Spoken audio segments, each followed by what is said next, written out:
नमस्कार।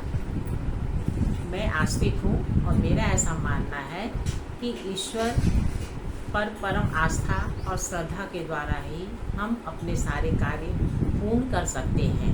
संसार का कोई भी ऐसा कार्य नहीं है जो हम आसानी से न कर सके।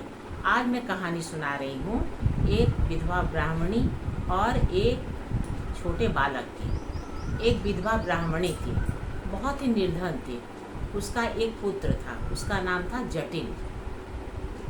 माँ बहुत ही गरीब थी। वह लोगों के घर छोटे मोटे कार्य करके अपनी आजीविका चलाती थी तथा अपने और अपने बच्चे का पालन पोषण किया करती थी।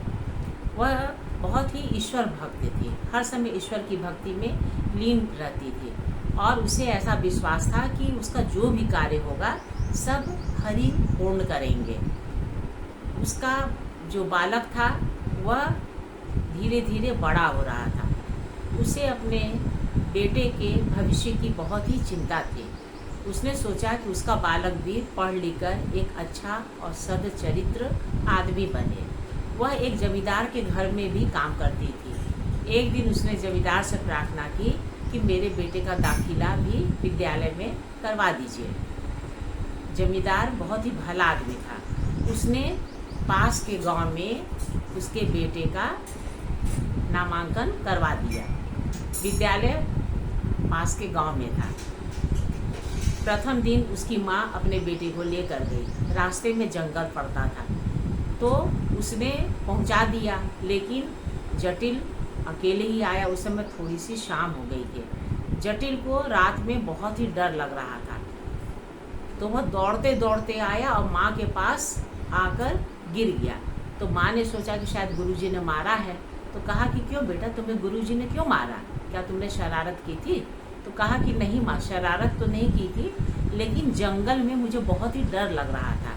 ऐसा लगता था जैसे पेड़ की शाखाएं मुझे जकड़ लेंगी और लताएं मेरा हाथ पैर बांध के रख देंगी। तो कहा कि नहीं बेटा, तुम ऐसा मत सोचा करो, तुम भगवान का नाम, हरि का नाम लिया करो। और प्रार्थना उन्होंने की कि मेरे ईश्वर की रक्षा करें।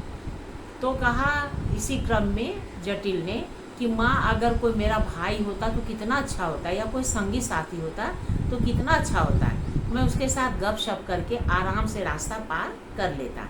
तो माँ ने ईश्वर से प्रार्थना की आंख बंद करके और कहा कि बेटा, जंगल में तुम्हारा एक बड़ा भाई रहता है, उसका नाम मधुसूदन है।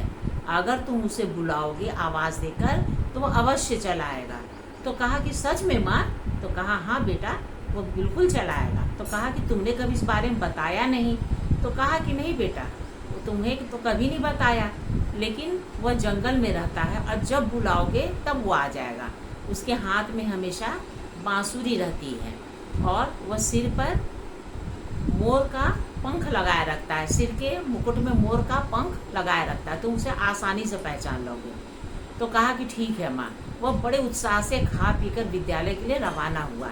जंगल में पहुंचा तो उसने आवाज़ लगाई 2 बार, 3 बार, 4 बार। अंत में वो खींच उठा। उसने चिल्ला के कहा, मधुसूदन भैया, क्या तुम्हें सुनाई नहीं देता? माँ ने कहा था तुम एक बार बुलाने पे आ जाओगे और मैंने कई आवाज़ लगाई, तुम अभी तक नहीं आ रहे हो। उसी समय बांसुरी की आवाज़ धीमी धीमी सुनाई दी और बांसुरी की आवाज़ जैसे जैसे नज़दीक आती गई, उसने देखा कि एक सांवला सा लड़का उसकी ओर आ रहा है। तो वह बहुत खुश हो गया। तो पहले तो उसने उलाहना दिया कि भैया, एक बार बुलाने पर तुम नहीं सुनते हो, इतनी बार बुलाया तब तुम आ रहे हो। तो कहा कि अच्छा भाई, देखो आ तो गया हूँ ना। तो कहा कि देखो भाई, मुझे बहुत जंगल में डर लगता है। अब तुम्हारा रोज का क्रम रहेगा, तो मुझे जाते समय और विद्यालय से लौटते समय, दोनों समय तुम मुझे जंगल का रास्ता पार कराओगे। तो मधुसूदन ने हंसते हुए कहा कि ठीक है भाई, चलो जैसी तुम्हारी आज्ञा मैं वैसा ही काम करूँगा। अब तो रोज़ का ये क्रम बनने लगा। रोज़ मधुसूदन के साथ वो विद्यालय आता और रोज़ विद्यालय जाता और आते और जाते समय वो अपने घर के बारे में मधुसूदन को बहुत सारी बातें बताया करता था कि वो और उसकी माँ कैसे रहते हैं, कैसे उनका निर्वाह होता है। तो मधुसूदन बोलते थे कि सब ठीक हो जाएगा, तुम परेशान मत हो मेरे भाई। और कभी कभी उसका गाल सहला दिया करते थे। तो इसी तरह से एक दिन विद्यालय में गुरुजी ने कहा कि देखो भाई, कल मेरे विद्यालय में भोज है, 20-25 लोगों के भोजन का इंतजाम करना होगा। सभी बच्चे बढ़िया बढ़िया भोजन लाएंगे और तुम तो चूँकि गरीब हो, इसीलिए तुम कुछ अच्छा सा ऐसा ले आना कि सबका पूरा हो सके। तो कहा कि ठीक है, मैं माँ से पूछ कर बताऊँगा। तो वह घर गया मधुसूदन, अब माँ से बोला कि माँ, विद्यालय में भोज होने वाला है, तो मुझे क्या दोगी? गुरुजी ने सबको कुछ न कुछ लाने के लिए कहा है।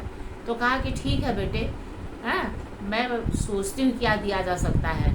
फिर उसने कहा कि बेटा, हम लोग तो बहुत गरीब हैं, मेरे पास पैसा भी नहीं है कि तुम्हें कुछ खरीद कर ही दे दूँ, पैसा ही दे दूँ।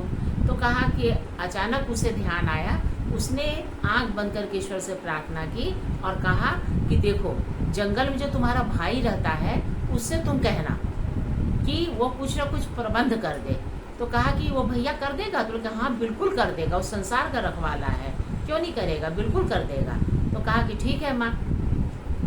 वो जब जंगल के रास्ते जा रहा था तो उसने मधुसूदन को बुलाया और कहा कि माँ ने कहा है कि तुम कुछ न कुछ इंतजाम कर दोगे। और उसकी माँ ने कहा था कि मधुसूदन से कहना कि मेरी माँ तुम पे भरोसा करती है। तो उसने इसी बात को पुनः दोहरा दिया। तो मधुसूदन ने कहा कि ठीक है भाई, कल जब तुम आओगे तो मैं तुम्हें दूंगा। तो कहा कि क्या दोगे बताओ? तो कहा कि मैं तुम्हें दही दूंगा। तो कहा कि ठीक है।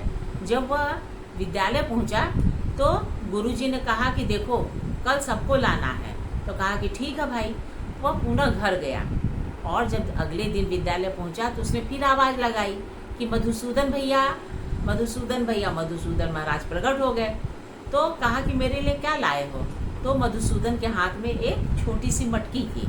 तो कहा कि ये उसने लाना दे कि ये क्या भैया, इतनी छोटी सी मटकी लाए हो और इसमें दही भरा हुआ है, बताओ इतना कम दही देखकर गुरुजी नाराज नहीं होंगे? तो कहा कि नहीं मेरे भाई, इतना पर्याप्त हो जाएगा, 20-25 कैसे 50-100 लोग भी खा लेंगे। तो थोड़ा मायूस हुआ, लेकिन लेकर गया गुरुजी के पास। तो गुरुजी ने देखा तो थोड़े नाराज हुए, कहने इतनी छोटी सी मटकी बेवकूफ़ बनाने के लिए लाए हो तुम? मैंने कहा था ना कि तुम ढेर सारा लाना, नहीं लाना होता तो साफ कह देते, मैं कुछ इंतजाम कर देता। तो अच्छा चलो कोई बात नहीं, जाओ कमरे के कोने में रख दो। उसने कोने में जाके रख दिया। अब भोज शुरू हुआ। जो बच्चे लाए थे अच्छे अच्छे भोज्य पदार्थ सबको बांटा गया। फिर गुरुजी को लगा कि अच्छा, वो दही का पात्र तो रखा ही है, आखिर वो होगा क्या? तो कहा कि अच्छा जटिल, जाओ उस पात्र को उठा लाओ और उस दही में से सबको थोड़ा थोड़ा बांट दो। अब जटिल ने दही को बांटना शुरू किया। आश्चर्य, जैसे जैसे दही वो निकालता जाता था, पात्र पुनः भरता जाता था। गुरुजी ने देखा, उन्हें भी थोड़ा आश्चर्य हुआ। जब और वो क्या किया, जटिल ने सबको ढेर ढेर सारा दही दिया और सबने खूब छक कर दही खाया। दही का स्वाद भी बढ़ा ही उत्तम था, बहुत स्वादिष्ट था। तो जब सब बच्चे चले गए तो गुरुजी ने जटिल को रोक रखा और कहा कि ये बताओ, ये पात्र तुम कहाँ से लाए? कैसा है ये पात्र, किसने दिया है?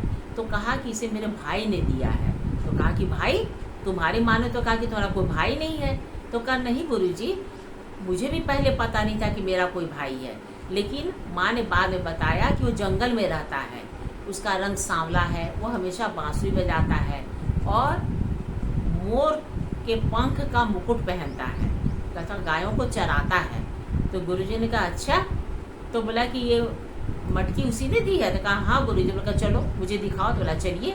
वो जंगल में ले गया। उसने आवाज़ लगाई, मधुसूदन भैया, मधुसूदन भैया। मधुसूदन भैया नहीं आए। तो कई बार आवाज़ लगाई तो गुरुजी को आया क्रोध। उन्होंने कस किसी कान ऐठी और कहा कि जैसो कहाँ तुम्हारे मधुसूदन भैया हैं? तो अपमानित होकर जटिल रोने लगा। फिर रोते रोते बोला कि भैया तुम आते क्यों नहीं हो? उसने ऊंचे स्वर में कहा कि देखो आ जाओ, नहीं तो गुरुजी मुझे झूठा बेईमान सिद्ध कर रहे हैं और कहेंगे भी कि मैं कपटी हूँ। उसी समय धीमे धीमे बांसुरी की मधुर ध्वनि पास आती गई। गुरुजी ने सुना। उन्हें लगा कि ऐसी मधुर ध्वनि उन्होंने कभी नहीं सुनी है और मधुसूदन अपने सामने किसी से बात करने लगा। मधुसूदन आ गए। जटिल मधुसूदन से बात करने लगा। तो गुरुजी ने देखा किसी से बात कर रहा है लेकिन वो दिखे नहीं। तो कहा कि तुम किससे बात कर रहे हो जटिल? तो कहा देखिए देखिए गुरु जी ही मधुसूदन भैया हैं। लेकिन गुरु जी को कोई दिखाई नहीं दे रहा था। उन्होंने आश्चर्य से कहा कि कहाँ मधुसूदन है, कहाँ कोई तुम्हारा भाई दिख रहा है? तो उसी समय एक दिव्य प्रकाश फैल गया और उस प्रकाश में से आवाज़ आई कि जटिल, तुम्हारी माँ मुझ पर भरोसा करती है, वह सच्ची है और मेरी भक्ति करती है, इसीलिए तुम मुझे देख पाए, क्योंकि तुम्हें भी अपनी माँ पर भरोसा और विश्वास था। लेकिन गुरुजी के मन में अभी भी संदेह है, इसलिए वो मुझे नहीं देख पाए। वो मुझे कब देखेंगे? जब उनके मन में पूर्ण श्रद्धा और विश्वास होगा। ये कहानी समाप्त हुई। बताइएगा आपको ये कहानी कैसी लगी। और मैं अपने चैनल का नाम बता रही हूँ, उसका नाम है समृद्ध कथा @प्रयागराज। प्लीज़ इसे लाइक और सब्सक्राइब अवश्य करिएगा। नमस्कार।